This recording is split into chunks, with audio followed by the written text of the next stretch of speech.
After this short break here on Eye on the Middle East, Hala and I will be back. I sat down and talked with Lebanon's Prime Minister, Fouad Siniora. We talked about independence, intimidation, and the ongoing investigation into the assassination of his friend Rafiq Hariri. Also ahead, the comeback of covering up.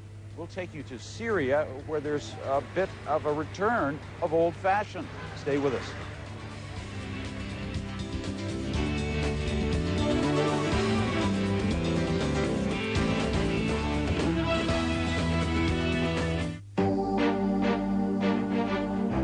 That has really undergone some tremendous political change in the months since the death of Rafiq Hariri, the former prime minister. He was killed not far from this spot. Right behind me is his gravesite.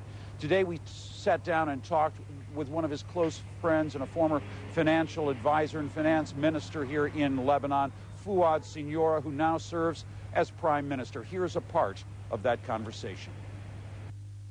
The opinion of these people who believe that the situation has to be dealt with in a different way, in the sense that they believe that President Lahoud should really take the initiative and resign.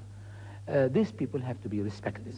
We have to respect their opinions, and they represent quite a large number of the population in the country. Would you feel that there would be more to celebrate if President Lahoud was not involved in the celebrations? Well, I think it will bring everybody into the celebration if President Lahoud was not there.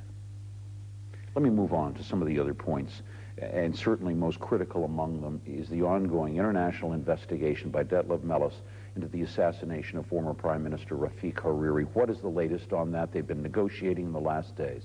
We believe that it is very important and essential for Syria to cooperate. And what we are interested as Lebanese and Lebanon is the cooperation and not the location. But this is a matter that has to be discussed not with Lebanon. It has to be discussed between Detlef Melis and the Syrians. We urge the Syrians to cooperate.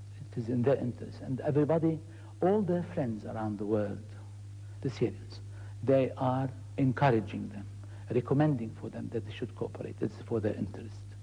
Do you think it realistic that President Bashar al-Assad would turn over 6 people, including his own brother-in-law? Anybody who really participated in such a crime has to be brought to justice. Now, does this mean that we have to penalize or to put sanctions against the Syrian people? No. Against Syria? No. Because those who really committed the crime are individuals. They have to be penalized for that. But we cannot penalize the people of Syria.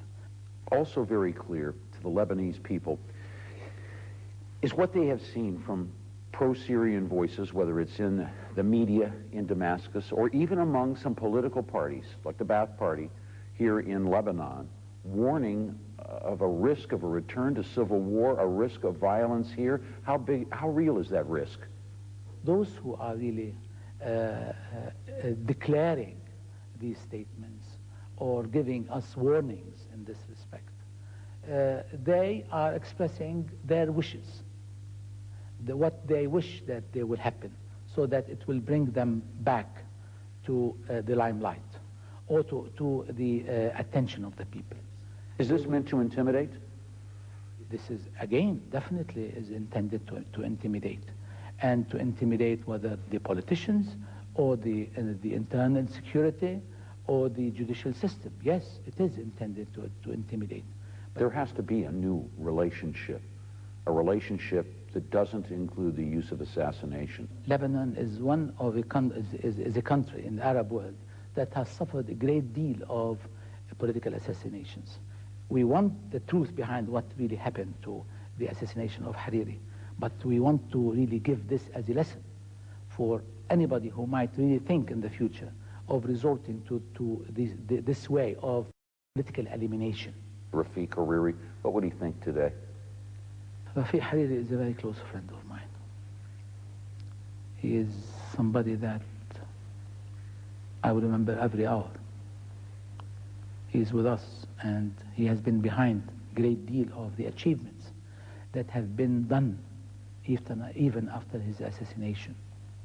I think the Lebanese will always remember Rafiq Hariri, not only during the Independence Day, because he was the man behind the new independence of Lebanon.